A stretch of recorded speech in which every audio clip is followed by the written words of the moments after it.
recruiters are masters of social media and all media. Hey, everybody, welcome back to the One's Ready podcast. We got a real special episode for you today, but I'm a little upset. Usually I can hop on a podcast and know that I'm going to be like at least top 50% hair-wise on the podcast. And today, I'm not even sure I make the top three. But today we have Mark Funky Bunkley and Master Sergeant Gerald Romo here with us to talk about all things recruiting, life, all that other stuff. So if you all haven't listened to their episodes before, they've both been on the podcast before, and there's something that both have in common, and I want to ask a few questions. You all both go above and beyond. Neither one of you are like do the bare minimum types of guys. And I'll start with you, Gerald Romo. Sorry, Master Sergeant Romo. What is it about you that doesn't accept the bare minimum? I will credit that to my father, right? Just I had an example growing up of a construction working dad who is up at 4 and home at 6 every day, and just he grinded his whole life. So being able to see him grind always made me want to grind a little bit.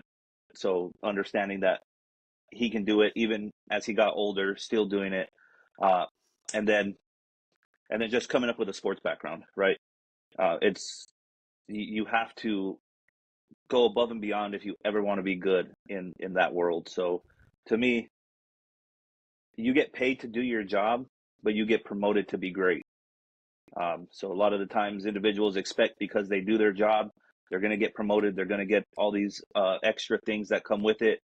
But in reality, you're already getting your paycheck. What are you doing to be just a little bit extra? Right. No, awesome. And Mark, for you, I just assume it's like a chemical imbalance or something that makes you the way you are. I agree. No, I wasn't always like this. You're young at one point. I would say sports helped a lot. It helped, build some skills, but it was joining TAC-P and being surrounded by absolute studs. One of my first NCOICs was a Silver Star recipient, and I get into the flight. I'm a 19-year-old crying about my girlfriend breaking up with me, and here I have this man just tell me how weak I am, and you rise to the occasion pretty quick, and you don't want to let your teammates down. Like, you're on an entire flight of people who are getting after it, guys who are coming back from combat deployments, guys who are putting in situations to where they have hundreds of lives in their hands, and they go and excel and do their job. So when you're around that environment, it's sink or swim. And I had to rise to that occasion. And then over the years, you continue to get put in higher roles. And yeah, now I'm responsible for people that were in my shoes. So it's something I don't take lightly, to go out and lead by example and do the right thing. Yeah, I think it's a master motivator kind of mindset too. I didn't come in through the TAC-P pipeline or the SW pipeline, right? I came in through a normal Air Force career set, to where the stagnant of those jobs build very quickly, and you have to become your own motivator. And when you're motivated to go out and do better, it motivates those around you. So there wasn't a ton of go-getters. So I had to build that mindset to be a go-getter, especially when I first joined the Air Force. I had to say, what are we doing today? Cleaning cars? I'm about to clean out of this car. Like, that's part of my job. I'm going to do it better than everybody else. And then it just kind of built around me. So, well, and you see it in recruiting too. You have every opportunity to be average. You have every opportunity, to slack, to get into a routine. And for me, when I get into a routine or there's nothing going on, I just find something to do. There's always blank space. There's always room to improve. And when I'm stagnant, like, I start to lose it. I'm like, what am I doing? right. And for some people, like, they're completely content. They can sit. I have a lot of family members. They sit. They work their 9 to 5. They go home. They eat bad food, and they watch TV like that. I'm like, what are you doing in life? That is not appeasing at all. And they're like, for them, they got a roof over their head. They're paid. They're taken care of. They don't need to improve But for me, it's just like, you want to do that? Like there's so much more. You could travel. You could you could you could hustle more. I don't care about money, but I love the grind. You could you can go have all these different experiences, and yet you just want to hang around and be there. Like there's so much. Yeah, I like what you said about recruiting, because you can be very normal. You can be very low impact. You can come, have some appointments, do some paperwork, put some people in the Air Force, and go home. Or you can be, recruiting also offers the complete other side of the spectrum, where you can be absolutely great, right? Because you're given a whole new direction to grow, and almost away from your average Air Force lifestyle. Like, you can go and become a social media content creator. You look at someone like Sergeant Butler, who I'm sure everyone's aware of, who is in recruiting because he has like 120,000 Instagram followers, coming from a recruiting background. That's going above and beyond. Mhm. Like, that's going and saying, hey, I want to be extra and go and build something. So you Can can I be just extra. say, my new favorite insult of all time is to call someone low impact. I think that's the best thing ever to call somebody. That would hurt me really bad if you said that to me. I You mean, but your actions mean nothing. Oh, we got Speaking of impact, here we are. Kris Tomes from Guardian Grit joining us. Also lives in the recruiting space. Also been on the podcast. But Kris, being a PJ and also being the most handsome man we've ever met, took him a little bit to get on here. He had other things to do before you came on. Kris, welcome to the Yeah. podcast. Can you guys hear me? oh yeah. Yeah, I don't know what was going on, and I don't like it. It took Trent, me. you also went honestly, down on like the, on the just, hair. I usually have I no know. problem. And now I'm further down the totem pole on best hair on the podcast, and so I'm 4 of 4. This is the worst podcast I've ever been a part of. I don't like it at all. I have low impact hair right now. That's what I have. Is it too dark right now, or are you guys seeing me just fine? Oh yeah. I mean, It's a perfect mix of light, darkness. I'm It's getting moody. like this Batman vibe from you, and I like it. Yeah. Very, very good looking young man. Nice. Oh, hey Kris, Hello. I'm Gerald, by the way. You said that we've never met. We have. We so have met. Well, there's a lot of Romos out there. I thought I was talking to Tony. well, Jeez. And now, I'm not that important. if you're wondering how old we are, now you know. Those are the types of jokes that we tell here in this group. Yeah, I'm actually getting really good at dad jokes. Well, Kris, the fellows were talking about the possibility or opportunity for impact within the recruiting community, right? And it's cool to have you all here because Mark is on the special warfare side. Gerald is Master Romo, is on the the EA side, but also goes above and beyond it and works on the SW stuff a fair bit. And Kris, you're up at headquarters, and so talking about the opportunity for impact within the recruiting world, what has that been like for you?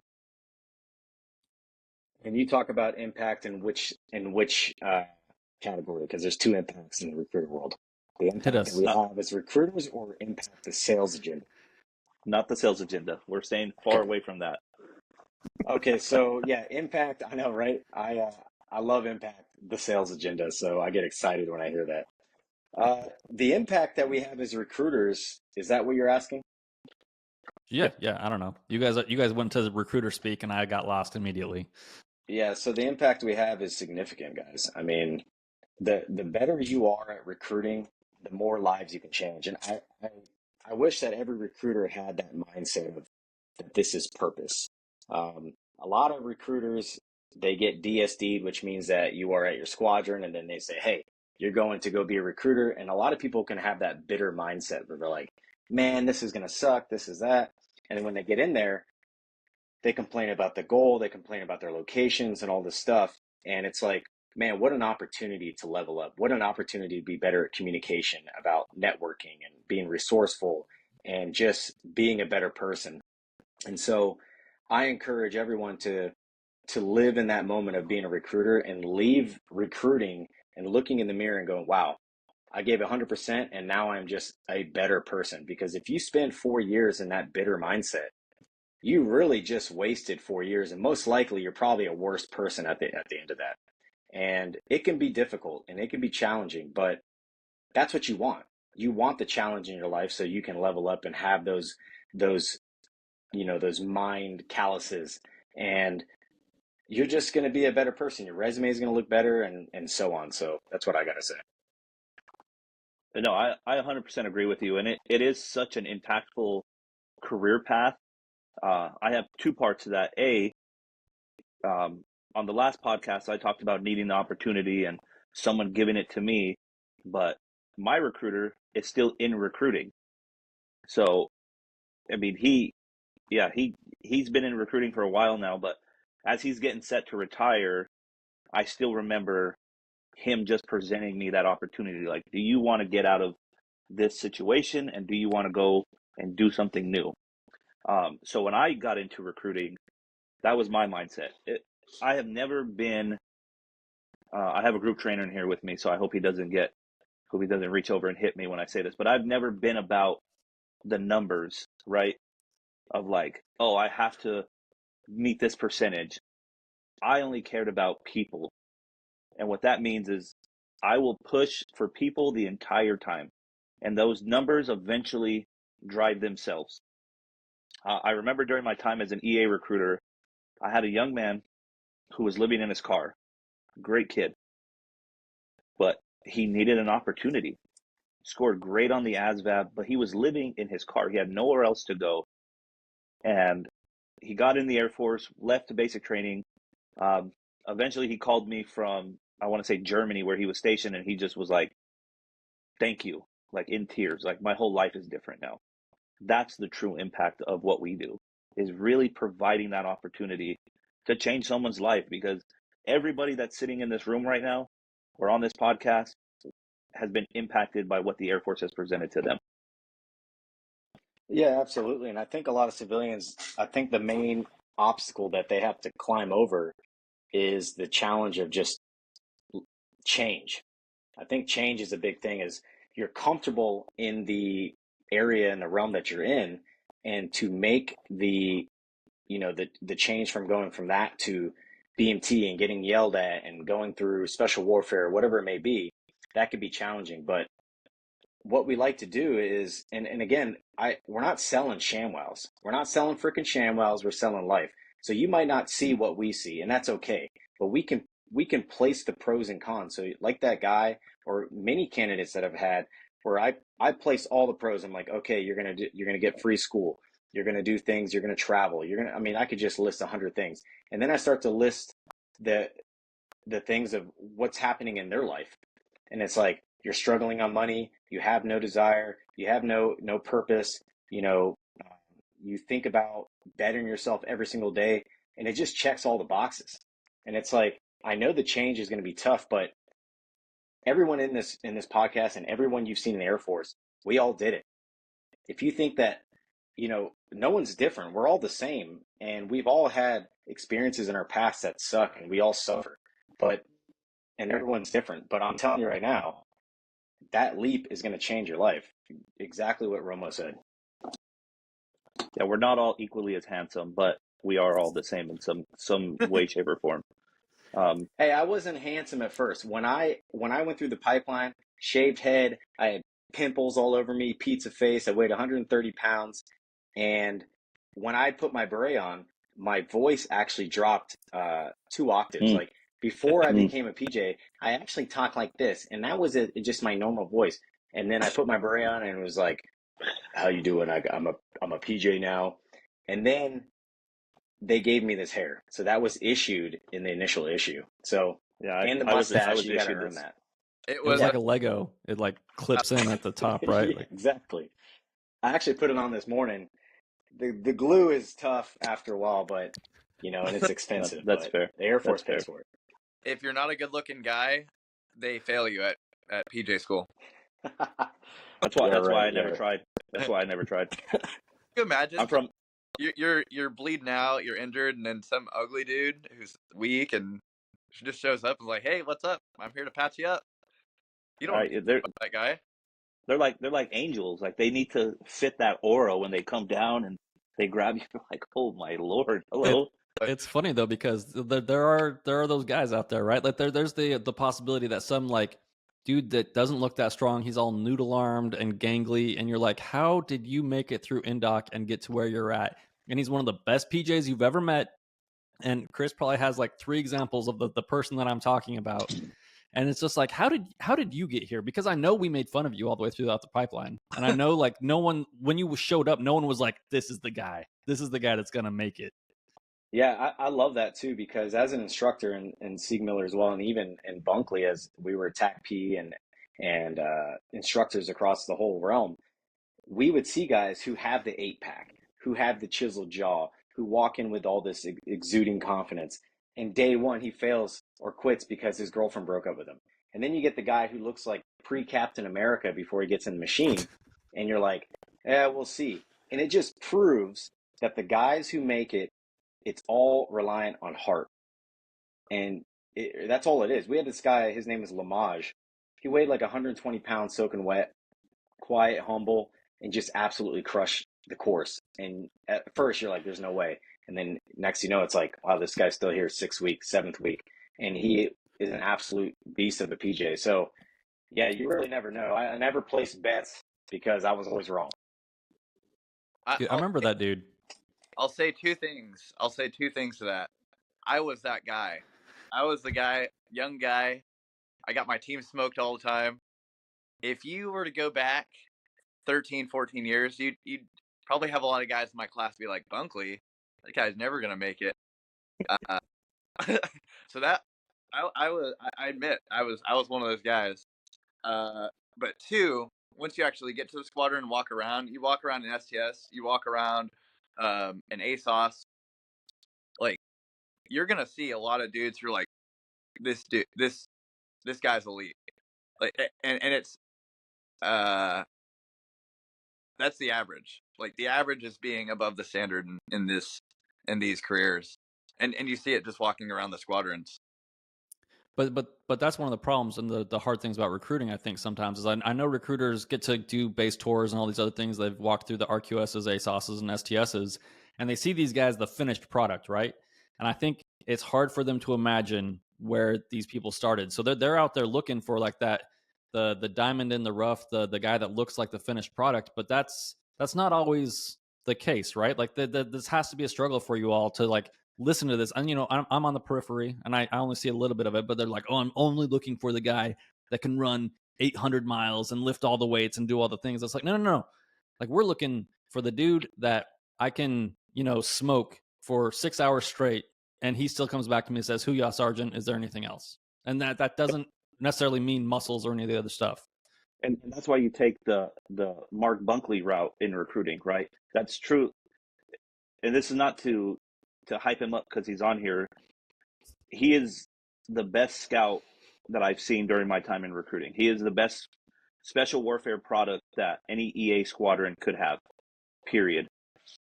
In the sense that he goes out and gets the unpolished product of applicants, and he goes out to the beach, goes up to the mountains, smokes them everywhere that he can, and puts in high quality airmen. And there's not going to be a lot of Mark Bunkleys out there, Master Sergeant Bunkleys out there that are going to do that. But you have to still develop some sort of mindset to get these individuals from that start to the next step. You got to get them interested, and you got to find ways that you can allow them to go out and do these things. I'm seeing 2 Thomases now on my screen. I don't know if that's just me. Okay, here we go. He's so handsome that we wanted him in here twice. You know what I mean? That was.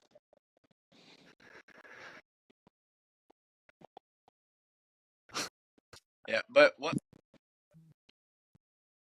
one thing I'll say, I'll say that is it's just character traits. So if you have someone who has a good attitude, like they care, I don't care if they're doing 2 pull-ups. You can sense and you can tell with some of these people that they're gonna go out and do good. And that's all it really comes down to.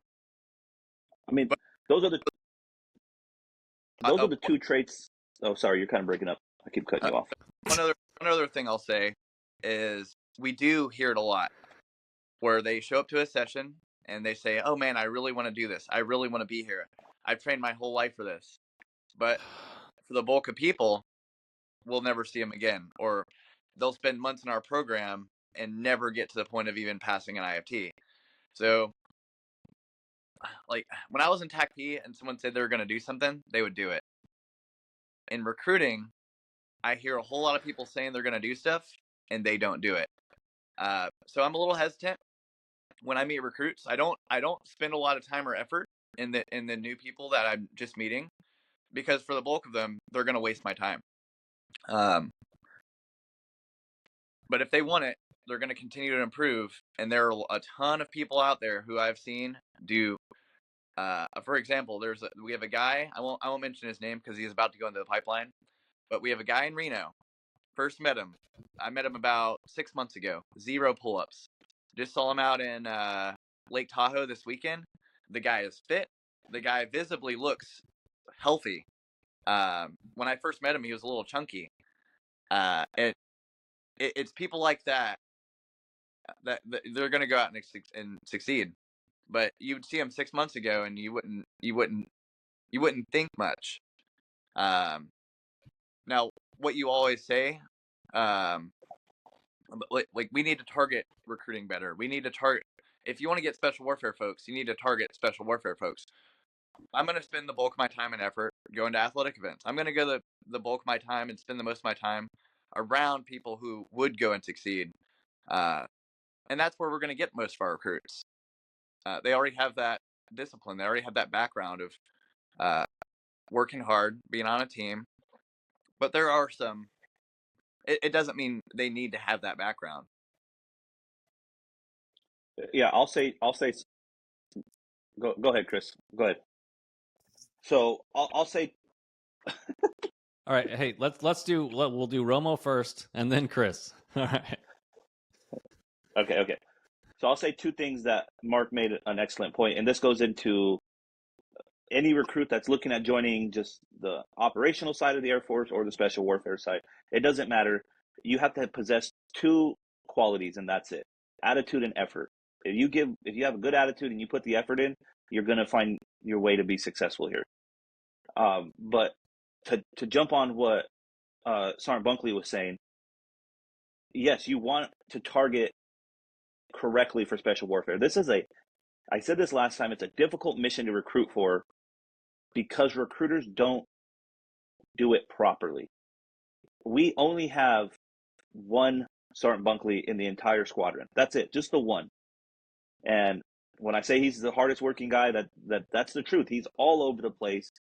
I mean, the guy, I want to hang out with him, and he sends me a calendar invite.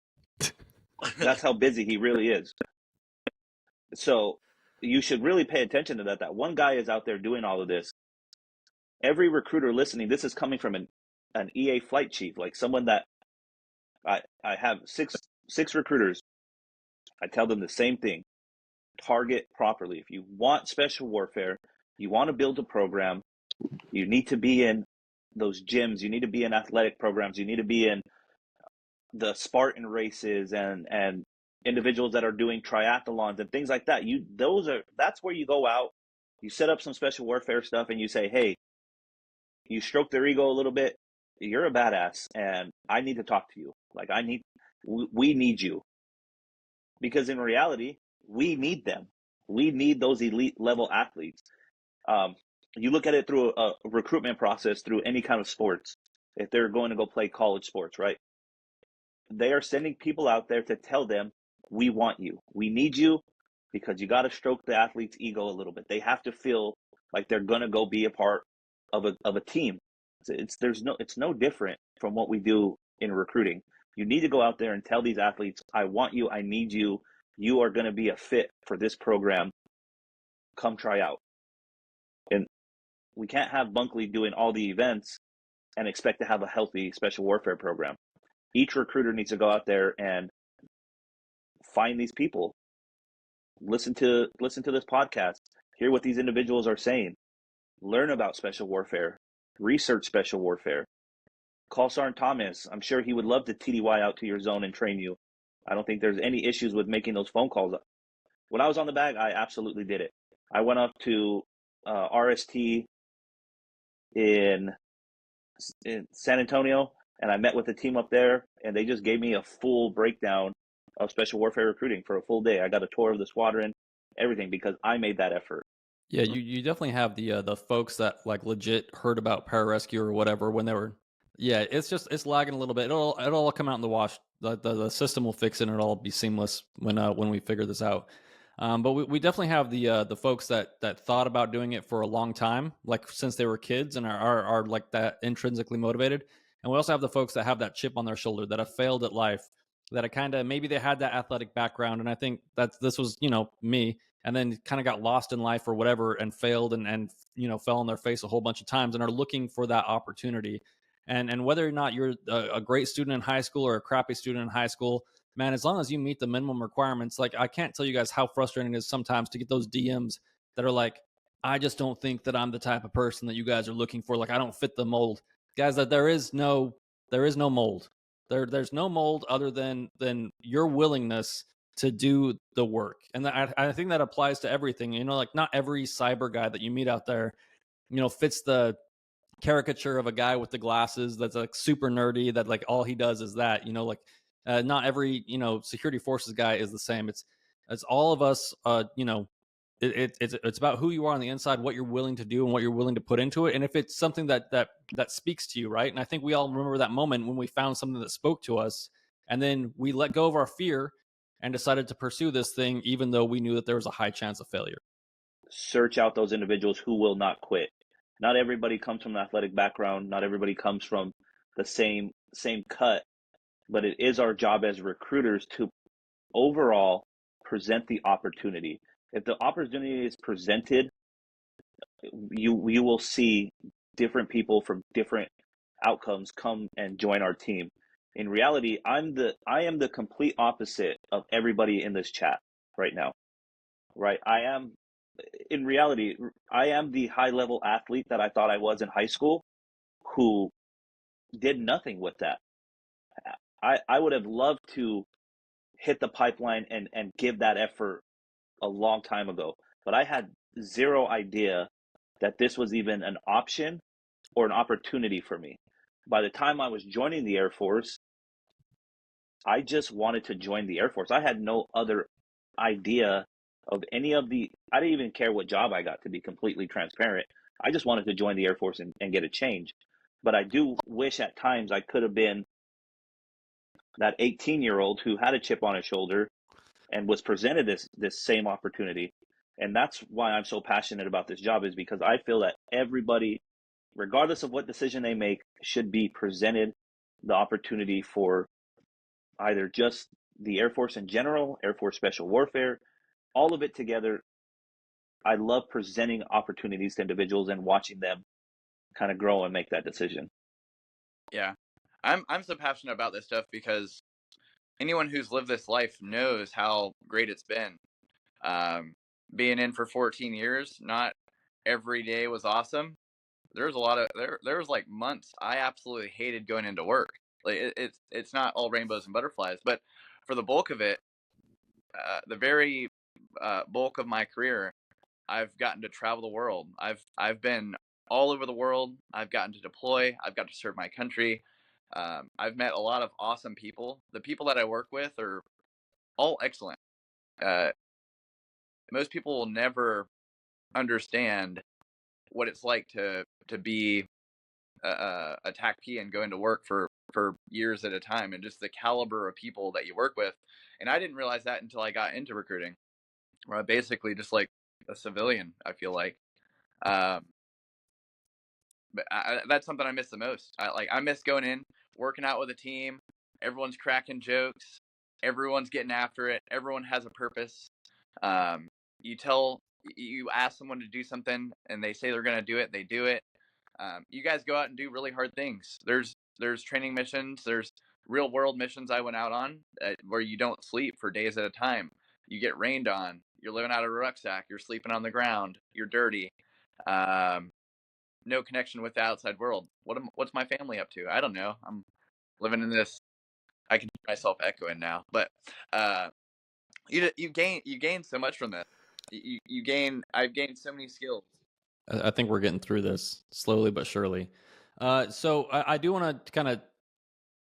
Whoa! Wow! Now I can hear myself. That's wild. Let me see something here. Yeah. It's technology is not always our favorite thing. You know, Chris and I think are about the same age, so I feel for him.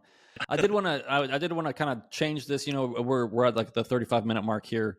So for these candidates coming in, you guys have seen a lot of candidates come in. The ones that keep showing up, the ones that don't keep showing up. What are the things that affect them the most? What are the things that they have a hard time getting over? And what are some of the strategies that y'all have to help them understand what it is that they're going through and why it's all going to be worth it? How do you get them to keep coming back and to do the thing that they say that they want to do? I think the first true thing is, once they fail that initial IFT, or they go and they get smoked at a development, their confidence is completely shot. And they automatically think, I cannot do this. To any candidate that is listening, or potential candidate that's listening, it's completely acceptable to go and fail. Just keep showing up. Just keep getting better. And the biggest thing that I seen during my time was individuals would go to an IFT, fail, come to a second IFT and fail. And then you ask them, what did you do between this? And they're not doing what they need to do. Like, you got to put in the work on the time where no one's looking. You have to be out there running. You got to be out there swimming. You got to be out there doing all the things that you need to do in order to pass. You can't just show up expecting to pass after you already failed once. So you got to keep putting in the work. Mark? Yeah, let me jump on that as well. This is kind of what I wanted to talk about. Taking this journey to be a special operator can be overwhelming. And if you have 4, even 3 to 6 months, and I'll tell you guys, I left after 7 weeks. I couldn't swim one lap. And then I'm swimming in the 7s on my 500 because I was obsessed with being a PJ. But I've always had a structured way of how I did things. And I think people need to pick up on that. I see a lot of people who go to Watercon, and keep in mind, Watercon is the #1 SIE event. We will see people who quit on Ruck, quit on this event because they were scared that Watercon was coming up. And so Watercon is the equalizer. And there is a way to master Watercon, but you have to take the time and discipline to do it a certain way. And so this is how it goes, guys. And I want everyone who's training to understand what I'm saying. You have to take a step approach. You cannot just go into a pool and just start doing underwaters when, one, you haven't done any dry land movements. You can't just go in the pool and go, I'm just going to knock out a mask and snorkel when you've never practiced it on dry land. And here's the big piece. Most of these people that go in there and start doing this can't even hold their breath for 30 seconds to a minute. It takes 2 weeks to get to 2.5 minutes to 3.5 minutes of holding your breath. Once you have mastered your ability to hold your breath, you now will then start your first event, which is underwaters, which is the foundation of Watercon. Go in the pool, watch my videos on my Instagram if you want. I was very detailed on that.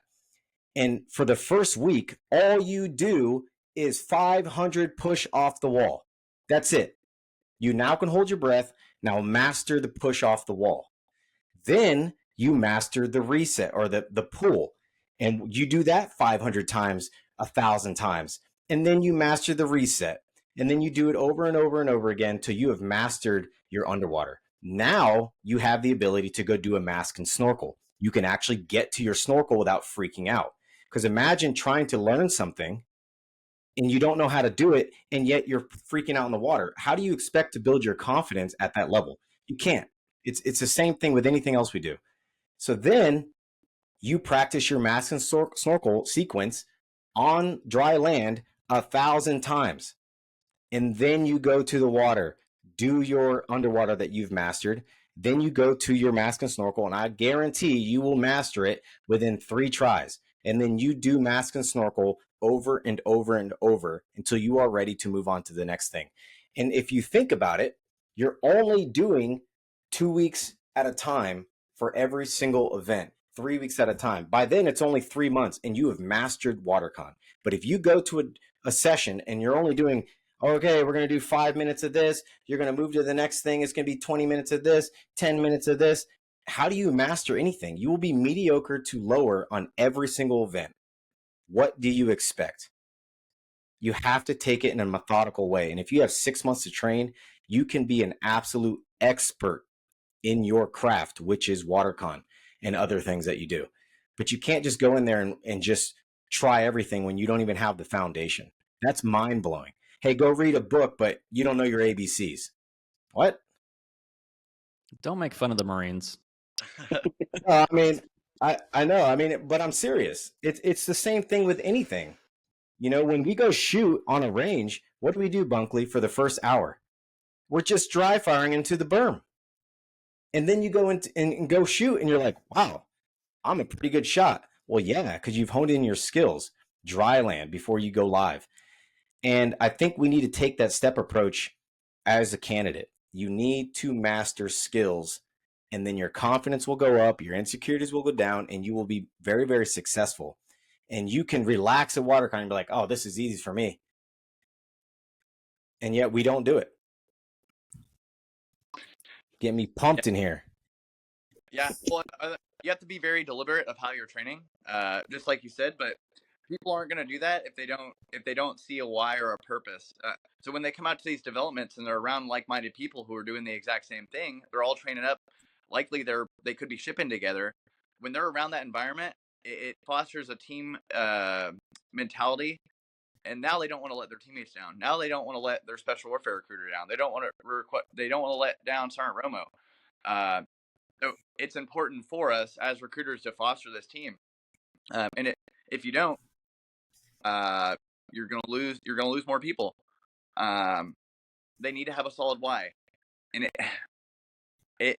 we could sit there and talk about recruiting stuff all day, but like, look at the end state. One day you are going to be on a team supporting like very high level people going doing very important missions.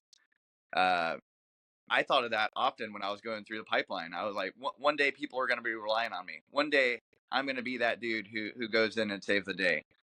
One day I'm going to be asked to do this downrange. We were hiking at Lake Tahoe this weekend, 12.5 mile hike up 1,000 feet of elevation. My dogs were barking, but at the same time, like this is our job. You got to infill, and it could be a 12-mile hike up a mountain. You got to exfil once you do the mission. That could be another 12 miles. And I'm emphasizing what we're doing and why it's important. And if they don't have that why, they're not going to train like they're supposed to.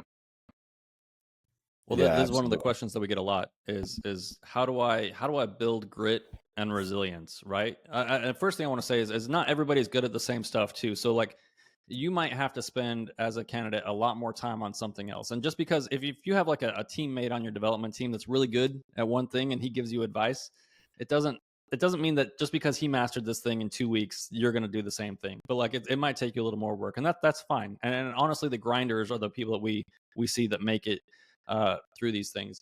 But we do get asked like, hey, as a a regular kid out there, y'all are saying I have to have grit, I have to have a why. Like where do I go to find these things? You know what I mean? And I think we'll just keep the order the same. I think from my screen we'll go to Romo, then Chris, then Mark. Mark, are you good being last, or you want to go first on this one? Or you feel left out? No. All right.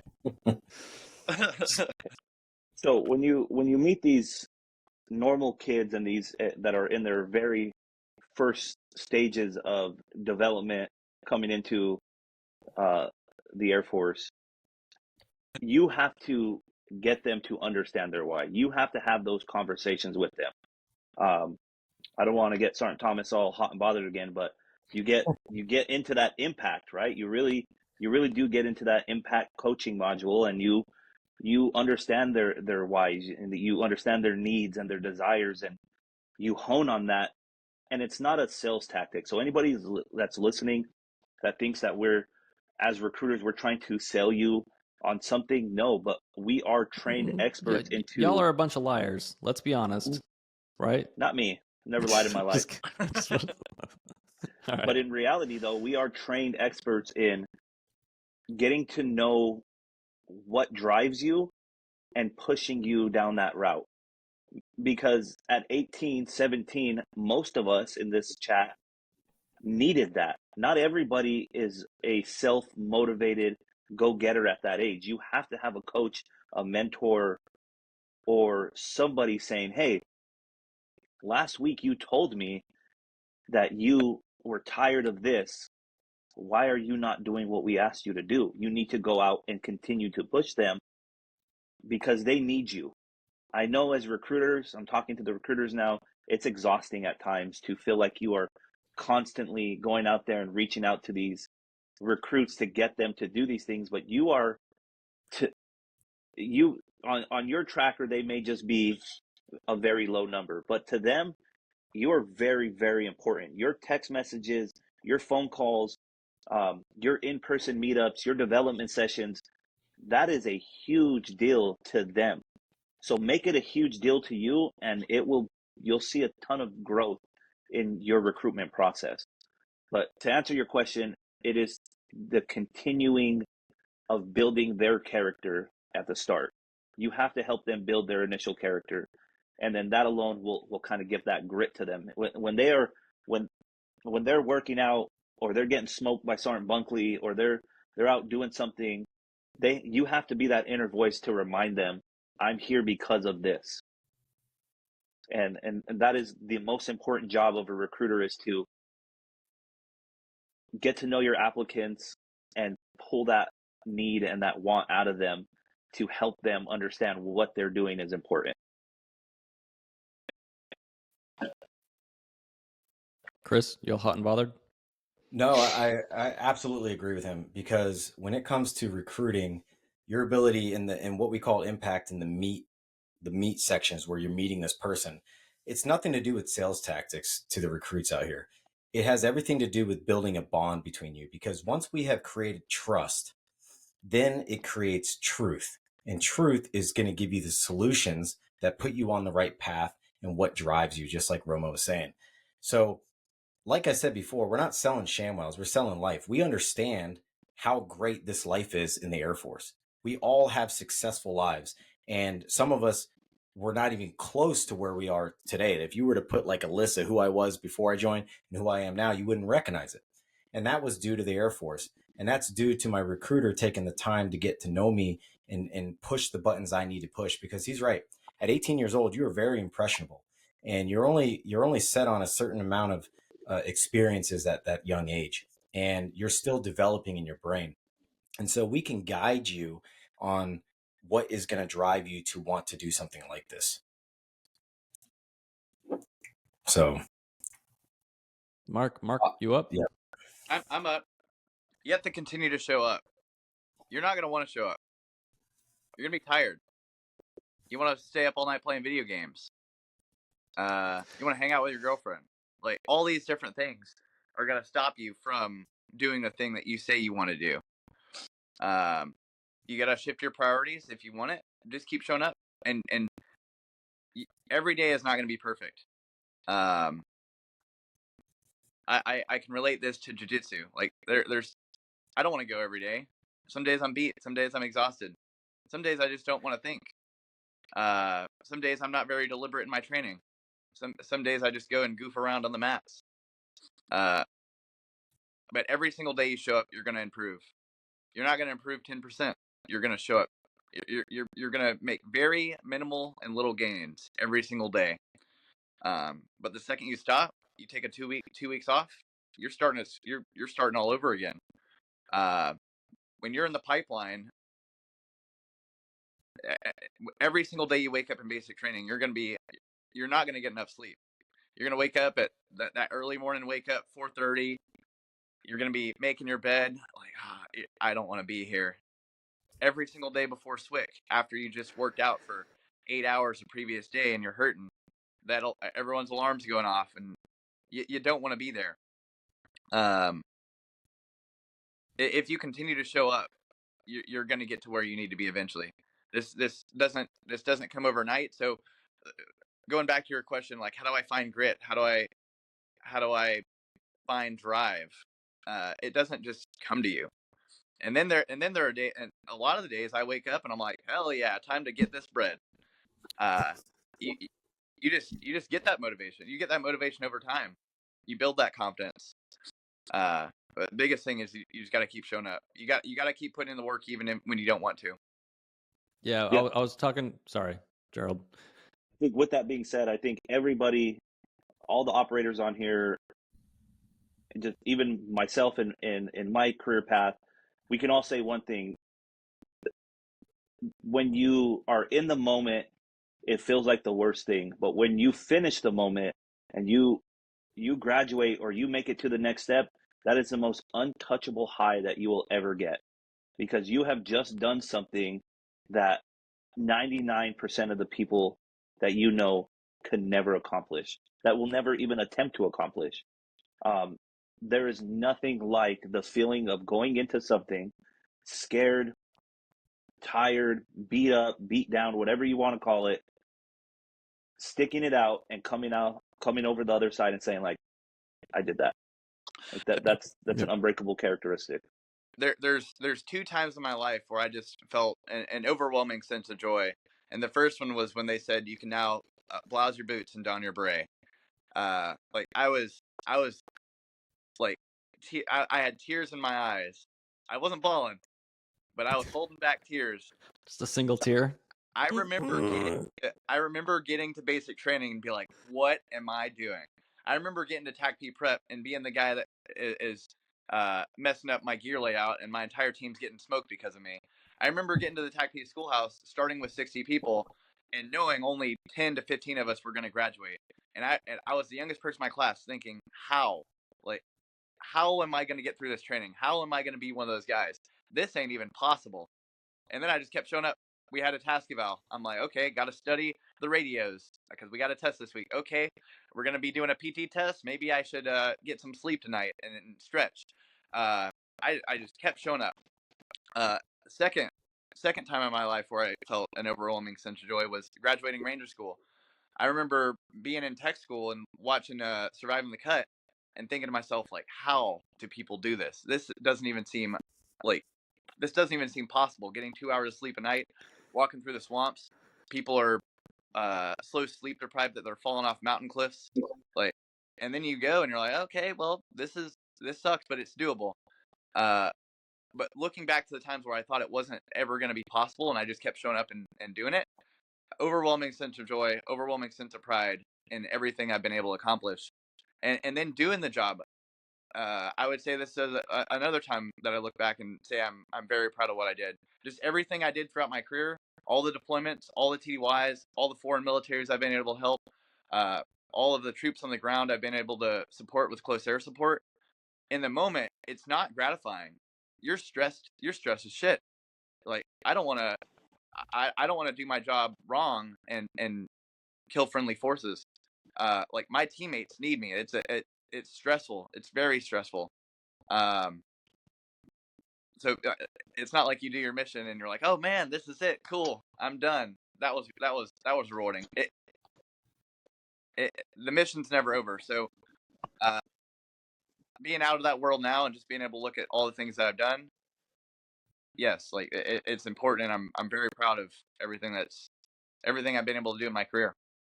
Well, and it starts with just being able to do, right? And there was something, I was talking to a retired combat controller the other day, and he was going through the selection course with a former Navy SEAL. And this dude was telling me, he's like, man, like every day, like in his mind, every time the cadre are like telling them to do something, like run to the creek and be back here in 3 minutes. He's like, the creek is like 90 seconds away. How am I supposed to get over there, get completely wet, and get back here in the front line and rest in 3 minutes? It's impossible. And he has this inner monologue going that's just like burning his energy out. And he's starting to get frustrated. And this former SEAL looks over him and goes, bro, it just is. Just do. And I think that's a huge part of it, is just like once you make that decision that you want to do something, is letting go of control a little bit and just finding the way to just do it and to show up every day. Like, you're not going to be in control. Everything isn't going to make sense today necessarily, but you have to find a way to just keep moving forward. And I do want to ask like one question as we're getting towards the end here of all of you. In this recruiting world where it is the grind and every day probably seems a little like Groundhog Day, and it's not the most rewarding job all the time. But I do want to know like what are the things in recruiting that keep you all going? Like what are there like experiences or people reaching back to you or whatever it is? What keeps you guys showing up every day to do this job that from my perspective is a pretty thankless thing to do? Let's go backwards this time. We're going to start with Mark. Is that okay? All right, sounds good to me. It's the people that are now striving in the military. I just went back to Lackland last week. I saw some of our guys. Ian Haggerty, he's in the TACP schoolhouse right now. Don't bleep that out. Have the instructor smoke him a little extra for it. Josh Clark, like these people, like while they are here in Northern California, you don't even like, is this person gonna do good? Is he gonna strive? And there are so many people striving. Even the people that go and don't make it, like I can see that their lives are way better because of the time that they spent here in Northern California with the NorCal Bad Boys.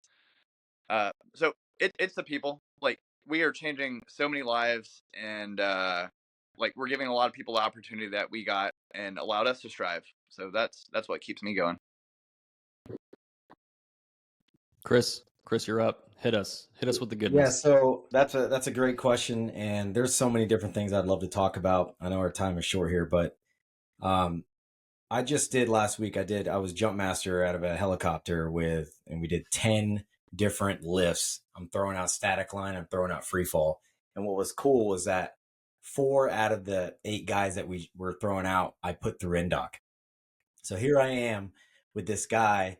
I won't say any names because they're operational, but we called him old man in NDOC because he was old. He was like probably 39 or 40 or whatever. And every day he looked like he had gone through 100 days, even on day one. And it's like, man, this guy, but he kept showing up, just like Bunkley was saying. He kept showing up, kept doing his job.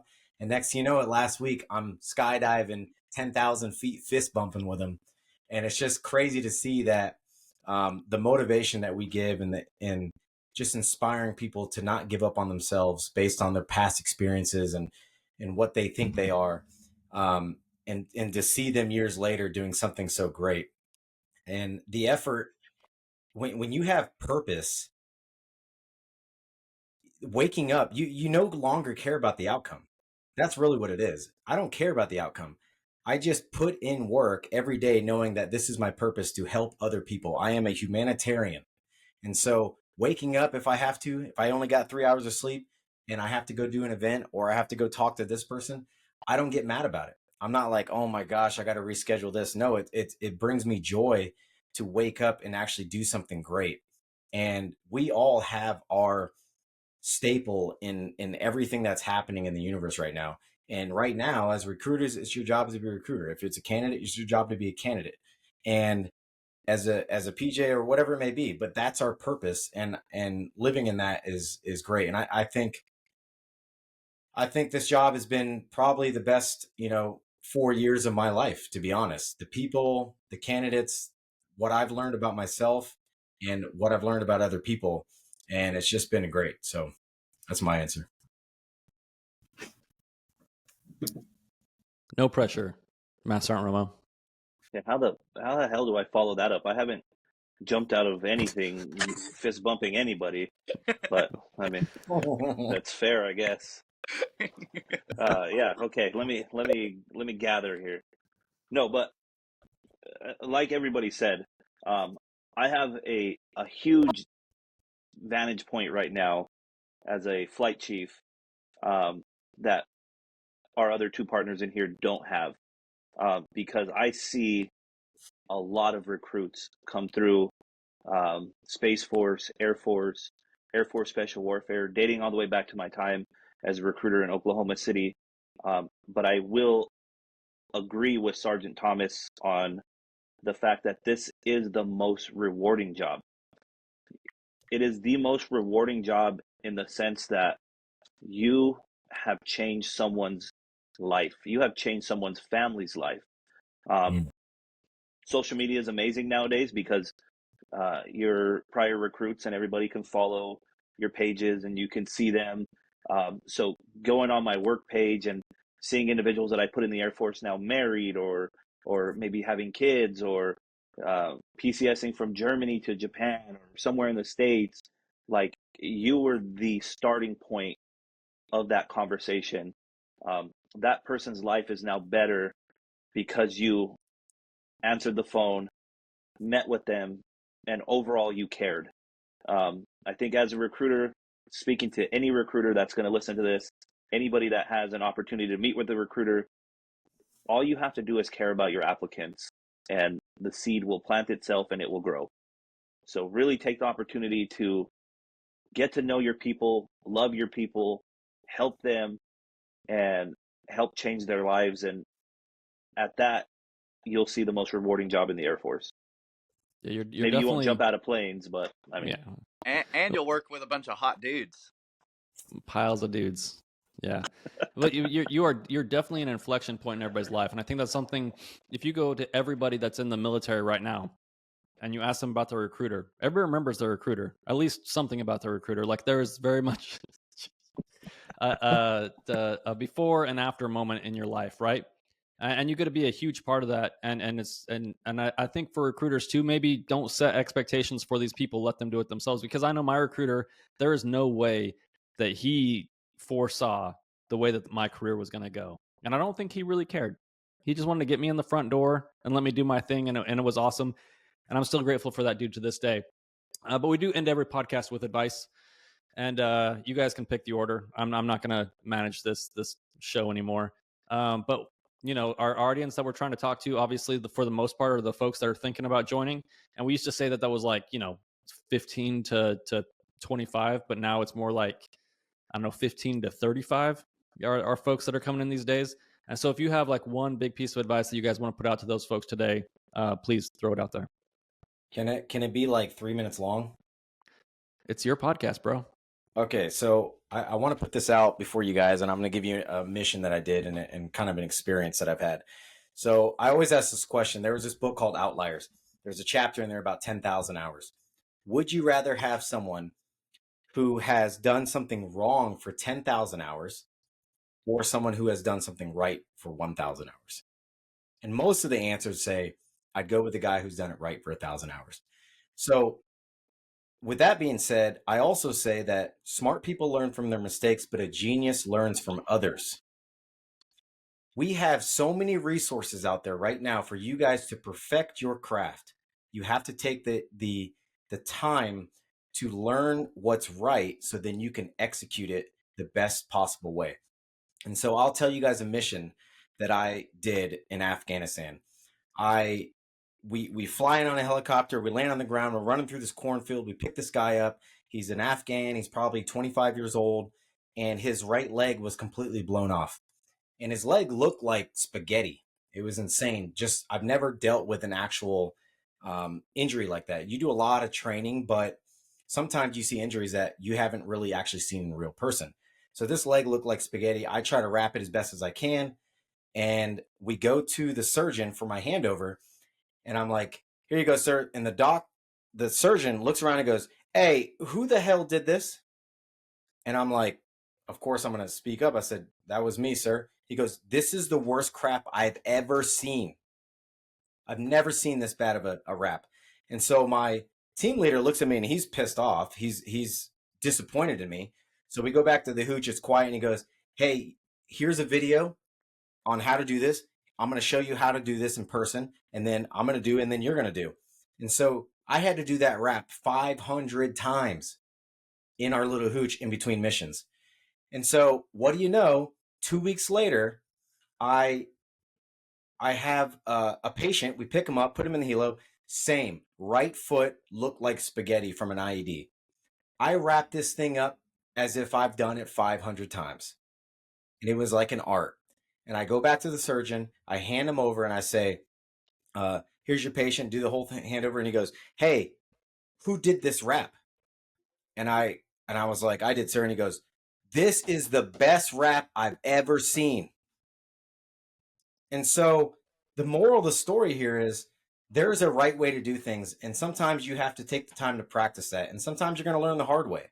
But if you learn the right way to do it and practice it the right way, you will be successful. And that comes with anything you're doing in special warfare, from push-ups to pull-ups to run to watercon, rucking, it doesn't matter. You have the resources to become good at what you do. Just stay disciplined. And just like Bunkley said, show up.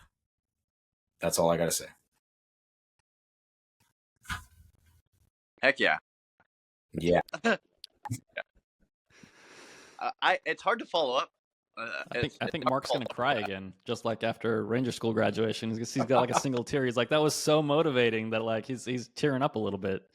I also cried a little bit when my teammates they knew I had explosive diarrhea from eating MREs for 2 weeks straight out in the field, and then they decided to tickle me, and I pooped my pants. They called me tickle shits at my unit for like 2 years. They still call me that now. I'm like, guys, it's been 10 years. Cut it. Cut it people out. don't forget. No. Oh, that was so good.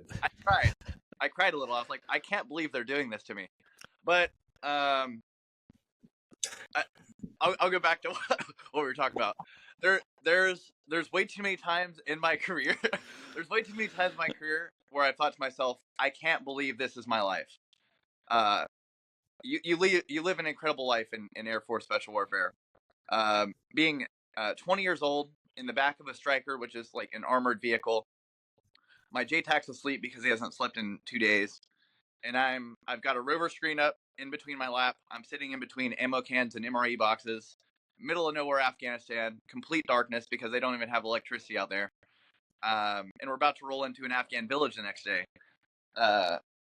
I'm 20 years old. I don't even know what I'm doing. I'm not even a qualified JTAC. I'm controlling this B-1 aircraft.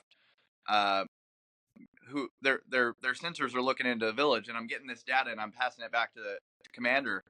And I'm just thinking to myself, like, dang, man, like, I can't believe this is my life. There's a time at military freefall school. They continue to progress you. You know, you jump out, no gear, you're to slick jump. And then they just keep throwing stuff at you. Night vision goggles, and they throw a rucksack and a weapon and oxygen equipment. And then you got to do it at night. And then I'm standing there, the second jumper. The first guy jumps. Aircraft shakes a little bit. He was kind of hefty. He was the biggest guy in our stick. He was a steer guy. He liked to eat. But here I am. I'm up next. I'm looking out into the darkness, into the abyss of the night. You see a couple lights here and there, but you're just thinking to yourself, like, man, full combat equipment. I can't believe this is my life. And that's just 2 instances, but there's way too many times throughout your career. Like weekly, I can think to myself, like, dang, I can't believe I get to have this opportunity to live a life like this. And I never would have got it if it wasn't for the Air Force. Yeah, 100%, man. I could do stories all day on some of the TDYs we've done and the things we've done. It's almost to the point where it's unbelievable. You ever like, you don't even tell people stuff because you're like, yeah, they probably think I'm lying. Yeah, they're so amazing. You're like, I can't believe I did that. Yeah, and also when you come in, it puts in a different perspective when you come into recruiting. The bulk of the people have no idea. They have all these misconceptions about the Air Force. No one even knows the Air Force has special warfare stuff. And then you quickly realize that no one cares how cool you are. That's true. This is where Romo comes in to let us know how not cool we are. I was going to tell you guys like all of my crazy stories about like driving shuttles and stuff and all you need. It's like speed. No, but yeah, it's just like the movies. Whatever you see in the movies is exactly what I did. You can take off some sweet jumps. Yeah, Yeah. Dude, opening the door, like, come on, getting people off the bus, unloading. If I got onto a bus and you were the driver, I knew it was going to be a party. Oh, absolutely. I did have the party bus out there, but in reality, like, yes, these stories are unbelievable. The things that we've done in our career separately, unbelievable. But talking to the potential recruits out there and everybody, it starts with one thing: commitment. You have to lose the embarrassment of making that first phone call. Stop finding every excuse not to make the phone call. Go meet with the recruiter. And recruiting is tough nowadays. It's not recruiting of 10 years ago where things were a little more simplistic on getting people through the process. It is difficult nowadays. But the commitment process is the only thing that we as recruiters are looking for. If you have a potential disqualification factor for something, go get the paperwork. You're in control of that. Go get it done. Bring it to your recruiter. Let's get you through the process so that you can continue on through your career. But to everybody in this room, regardless of what route they took, how amazing their stories are, how many aircraft they jumped out of, spaghetti noodle legs, Funky Bunkley, whatever you want to call it, all started with one thing: commitment. And taking that first step. Everybody had to take the first step on meeting their recruiter. So if you're listening to this and you're on the edge of like, I don't know if I want to do this, is this something I want to do? The answer is yes. Commit, do it. Because 13, 14 years later, you get to be with a bunch of super cool dudes talking about really cool stories. No, it's all good, and that falls right in line. I talk about it all the time. The only thing that I was ever really good at in my career was saying yes when opportunities were presented to me. And it doesn't mean that I was ready, and it doesn't mean that I wasn't scared shitless almost every single time, and it doesn't mean that I worked out the way that I thought it was going to work out. But that's the skill set that really got me to where I'm at. And then just the I'm not going to quit because I'm embarrassed to quit attitude after that just got me through. So, dude, guys, I can't thank you enough for being on here. This was an awesome podcast. We got to do it again. Hopefully next time we don't have any tech issues. Maybe Chris, come over to the house. We're in the same city. Just come over to the house and we'll do it together. I might just from do here. that. That makes sense. I should have just done that and sit next to you. Yeah. So we'll put everything out there. You all have Instagram pages. We got Guardian Grit. We got Funky Bunkley. We got NorCal. Master Gerald Romo has a personal and a work page. We'll put them both out there if you want to. What are you, Gerbezi? Gerbeezy. Gerbeezy? Get it right. I don't, dude. We've already talked about how old I am compared to you. And that's one more thing. Like, you guys think it's crazy now thinking about your careers. Wait till you retire and actually like sit down and think about it. It seems like fate, the way that things line up. It's wild. I'll say one more thing too. Bunkley and I are in the same city. He refused to come to my office and do this podcast together. I actually rented both of us tuxedos. We were going to sit behind each other through the entire podcast, but he never showed up. So now I got to go see if I can get a refund for these tuxedos. Okay, the tuxedos are weird now. Yeah. But they're Air Force Blue. It's all good. All right, that's enough of that. Jeez. All right, head over to onesready.com. Check out our stuff. Like, subscribe, and we'll catch y'all next time. Guys, appreciate you being here. NorCal Bad Boys, Para Vida.